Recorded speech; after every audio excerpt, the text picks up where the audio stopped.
आराम से पढ़ाई पढ़ते पढ़ते कब हम बीपीएससी के अधिकारी हो गए पता नहीं चला। सोचिए अगर लाख रुपया फीस होती तो कोई हिम्मत करता? कोई हिम्मत नहीं करता।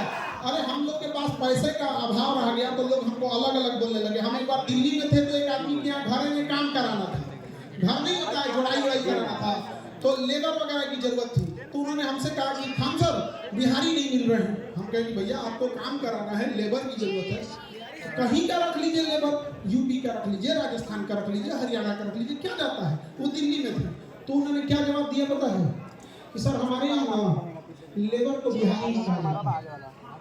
सोचो कितना तकलीफ लगता होगा कि हम लोग कहाँ से कहाँ चले गए। जब मगध था ना, मगध,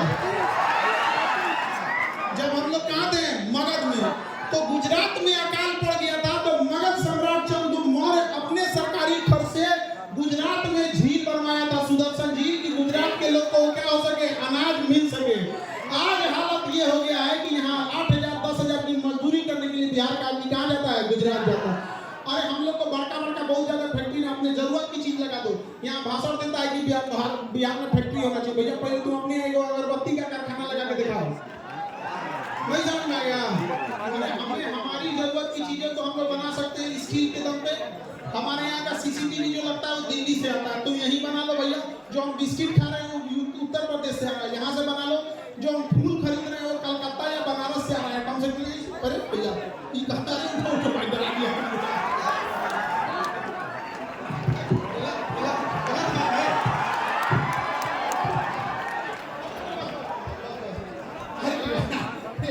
इनको क्या हुआ, हमको लगा बीमार पड़ गया बेचारा।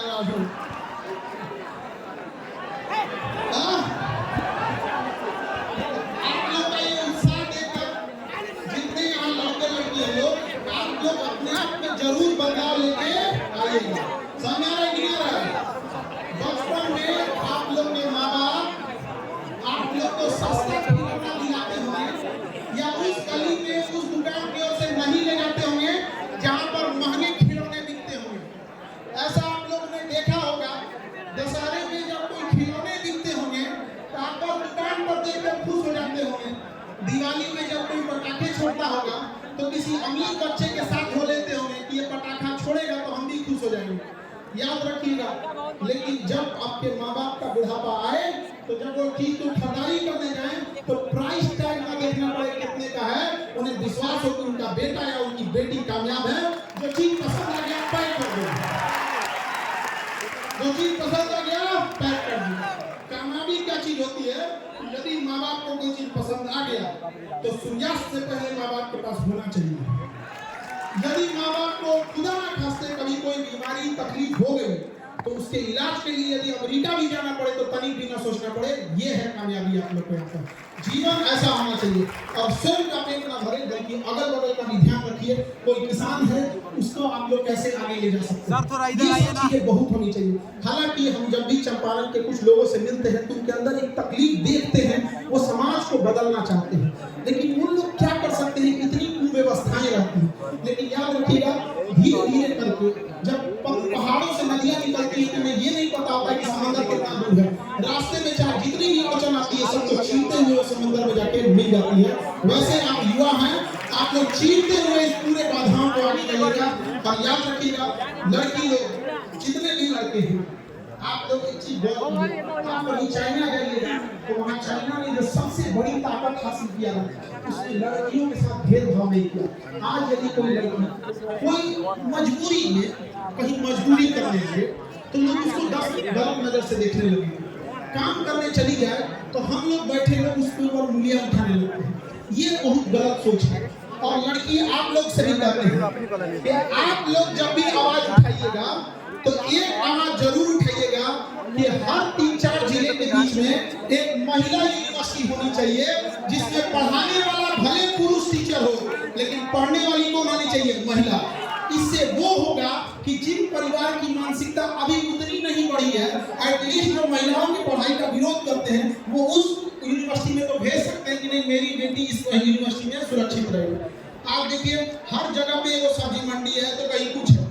हर जिले के अंदर एक 10-15 एकड़ का सरकार जमीन एक्वायर कर ले और उस जमीन की बाउंड्री करके उसके अंदर जितनी भी दुकानें लगेंगी अगर वो केवल दुकान महिला ही आने लगेगी। समाज में बदलाव अचानक नहीं होता है, धीरे धीरे होगा।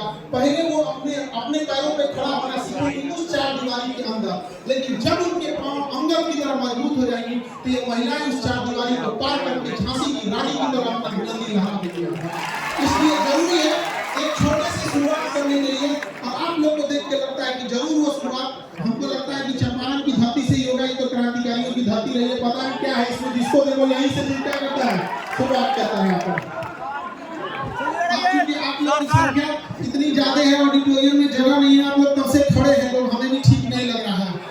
और इतनी ज्यादा संख्या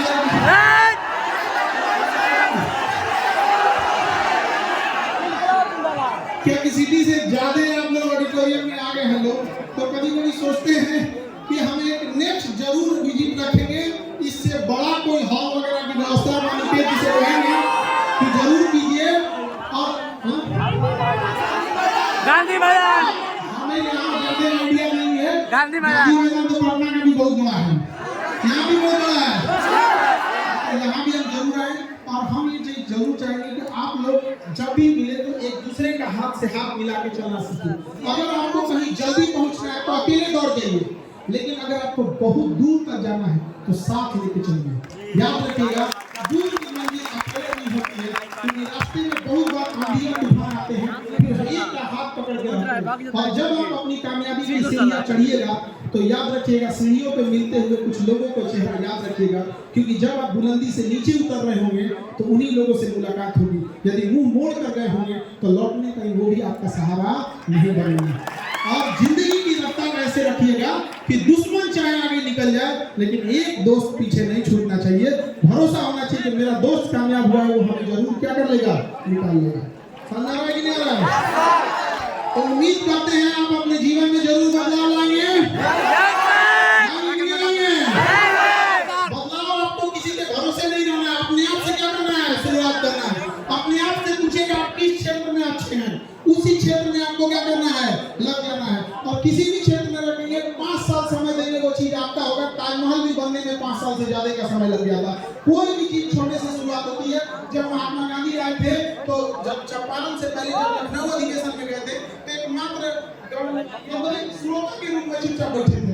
अंग्रेजों को भी पता नहीं था कि आदमी क्या कांड कर देगा, लेकिन जब महात्मा गांधी को अंग्रेजों ने ट्रेन से फेंका था तो उन्होंने प्रण लिया था कि तुमने मुझे ट्रेन से फेंका है, मैं आ रहा हूँ अपने देश, तुम्हें अपने देश से फेंक दूंगा। याद रखिएगा, ऐसे हाल अभी भी है। गरीबी ने आपको जिल्लत दिया है, गरीबी ने आपका सर नीचे झुकाया है। प्रण लीजिएगा कि एक दिन इस गरीबी का भी हम सर नीचे झुका देंगे। समझ आ रहा है? और जब भी कोई आपसे कोई गलत व्यवहार करे तो अपने आप में एक प्रण लीजिएगा कि जब हम कामयाब होंगे तो ऐसा गलत इंसान हम नहीं बनेंगे। बदला लेने के लिए नहीं सोचिएगा, बल्कि सोचिएगा कि इतना कमीना हम नहीं बनेंगे। हमारे देखने वाले दुनिया का सबसे रईस इंसान वो होता है जिसके बगल में बैठे गरीब को एहसास ना हो कि वो गरीब होता है। इसलिए एक दूसरे का साथ दीजिए और अपने अंदर एक दूसरे के प्रति भावना रखिए और लड़का लड़की सब कदम से कदम मिला के चलिए। और हम अंत में एक बात जरूर कहेंगे, महिलाओं का सम्मान करना सीखिए। यदि आप अपनी बहन के लिए शेर हैं तो दूसरे की बहन के लिए कुत्ता मत बनिए।